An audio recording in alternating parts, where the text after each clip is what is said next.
Hey guys, it is Ian Lives and welcome back to another movie review video. Today we're going to be talking about Alien Romulus. Alien Romulus, if you guys know the channel, this was my highest anticipated movie of the year next to Maxine.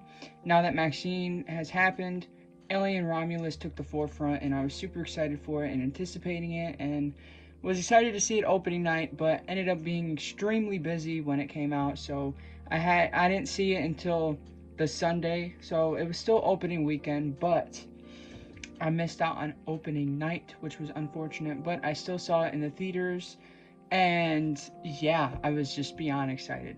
Now, the Alien franchise, I only really love two of the movies in the franchise, which is Alien and Aliens. Alien 3 I really like, but I don't love it. The other ones, like, I could just do with or without. Like, they're just, I don't know. I really don't like Prometheus or Covenant. Those ones were super long and boring to me, but I'm not going to go over that discussion.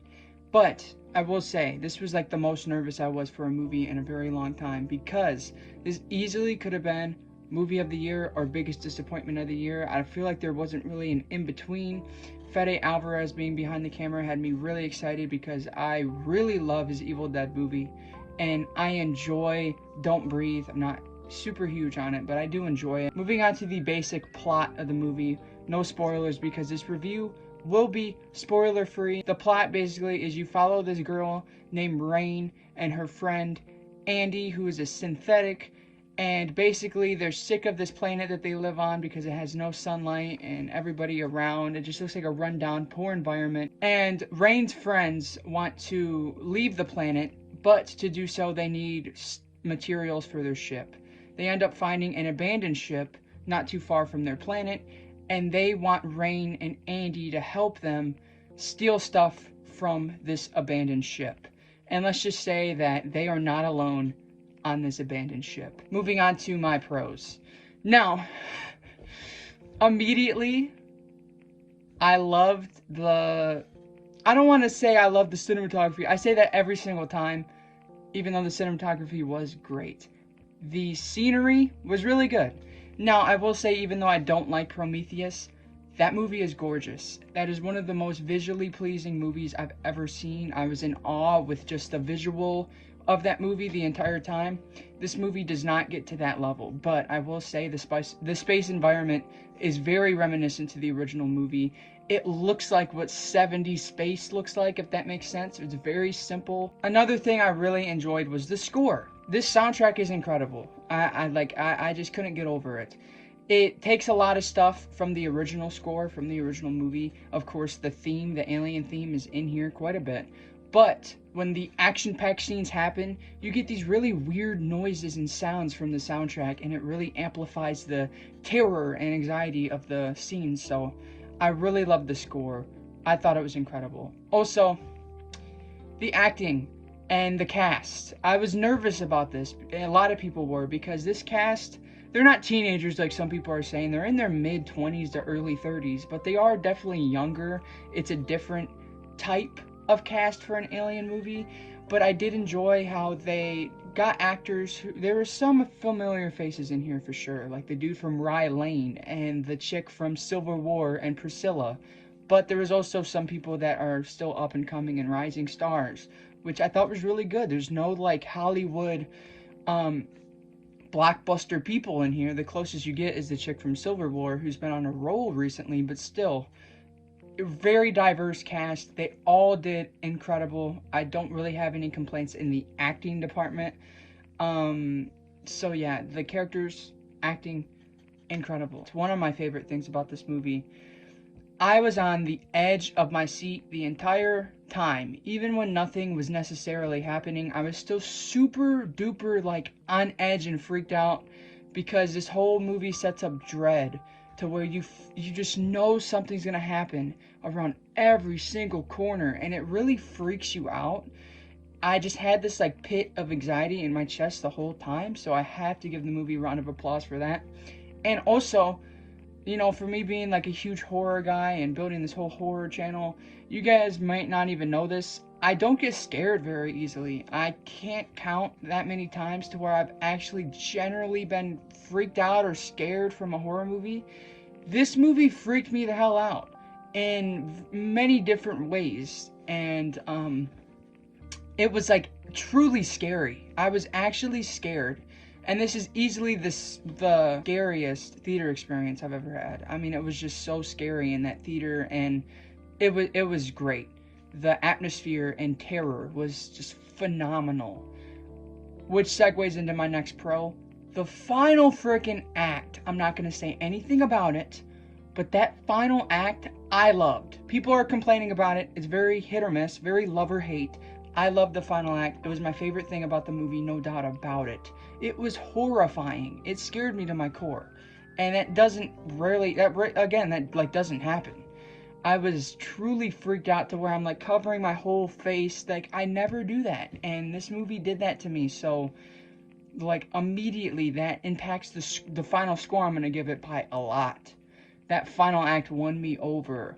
It was incredible. And it will stick in my mind. The imagery will stick in my mind forever. Another thing I really liked was how isolated this movie felt.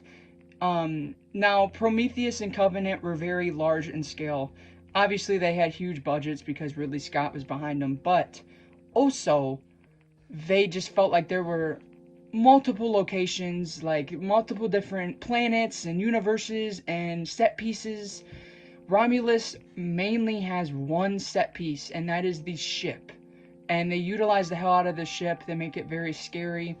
Obviously, you also have the planet toward the beginning of the movie that I was talking about in the plot synopsis. That was also a really good set. It reminded me a little bit of Star Wars. I haven't seen all the Star Wars movies, but some of the ones I've seen, the planets in Star Wars kind of have that village, like, town kind of feel to them, and the planet in this movie definitely had that feel. Anyways, again, I liked how isolated this was. You're with these characters in this ship, and, it, again, felt very reminiscent to the first movie in that sense, because that first movie was so effective because you're on this ship with just these characters, and there's no help that they can get. There's nothing they can do. You get the same vibe with this movie for sure. And that also segues into my next pro. I absolutely loved how similar this was in both atmosphere, tone, and setting and plot. This was just so similar to the original movie, and I loved it for that, because I honestly think that this franchise could be phenomenal as a whole if they stuck to horror.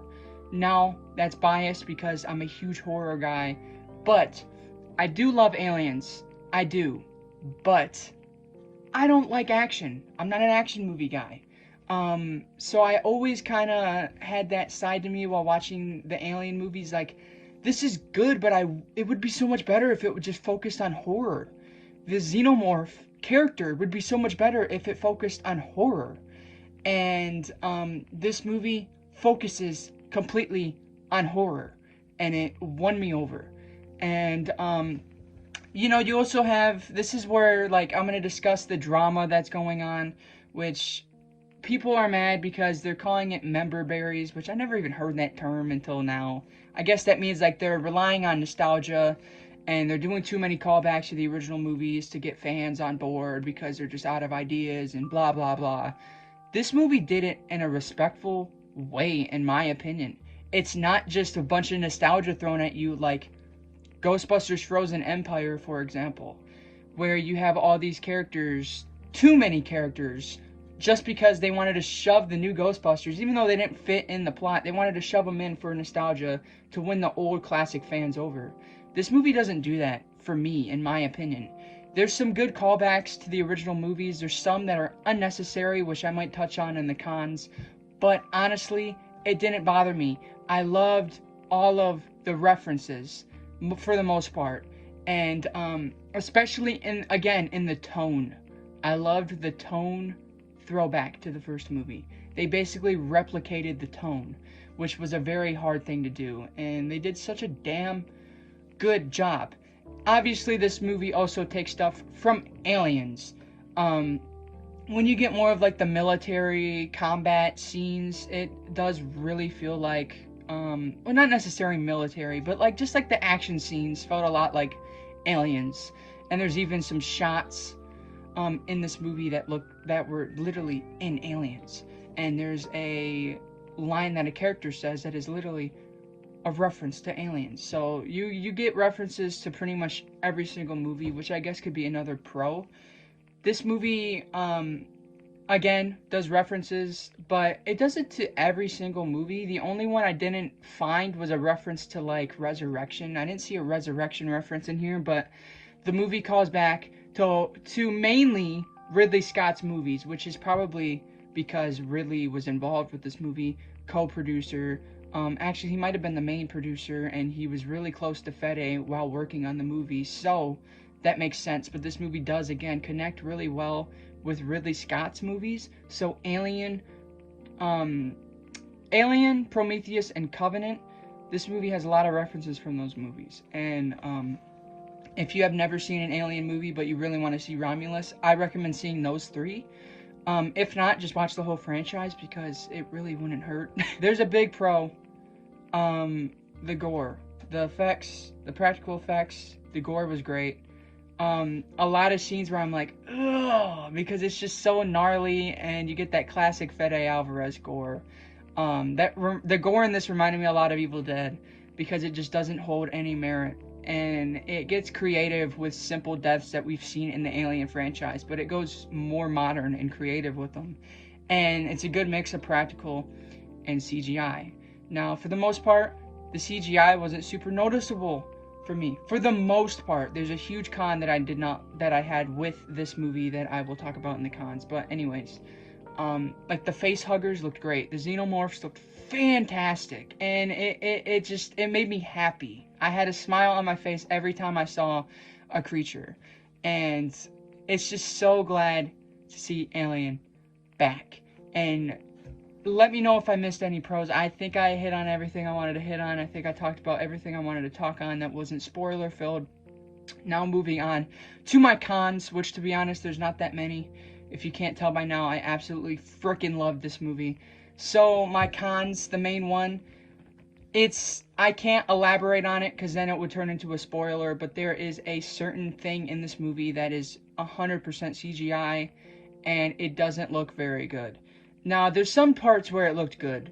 If you've seen the movie, I hope you know what I'm talking about. It's a specific thing that is important to the plot, that is a callback, and they use CGI for it, and the CGI is very, very mediocre, and at some points horrible. It kind of threw me out of the immersion, but not completely to where I didn't enjoy it, but it was kind of apparent at times. Now, another con that I had, I don't think I have one. I didn't like before when I talked about the guy who had the line that was a reference to aliens, I didn't like it. It felt forced, but it was a little corny too. It was fine though. Again, it's nothing that would affect my score completely. And call it theater hype, call it whatever you want. I'm giving Alien Romulus a perfect score for now. I'm giving it a 5 out of 5. The only cons that I had for it didn't affect my overall experience. It was just like, that could have been better, but it's not something that I'm gonna decrease my score over. Like, I had it at like a 4.5, like the whole time, and then that ending happened, and I was like, oh my god.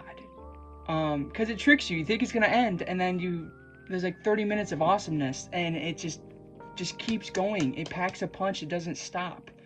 So 5 out of 5 for now. Maybe I'll be like, all right, it's still awesome, but on rewatch, maybe I'll be like that. But for now, it's a 5 out of 5. Call it overhyped. Call it whatever you want. I'm giving it a perfect score. Alien Romulus definitely lived up to my hype. It's my second favorite movie of the year next to I Saw the TV Glow.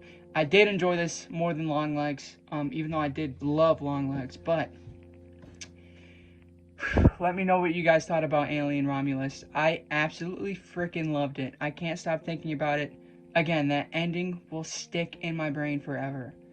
Subscribe to the channel if you haven't. Turn on that bell. Follow my Instagram at IanLives_, and follow my Letterboxd at wehateian. And I absolutely love you guys, and I will see you guys next time. Hope you enjoyed the video.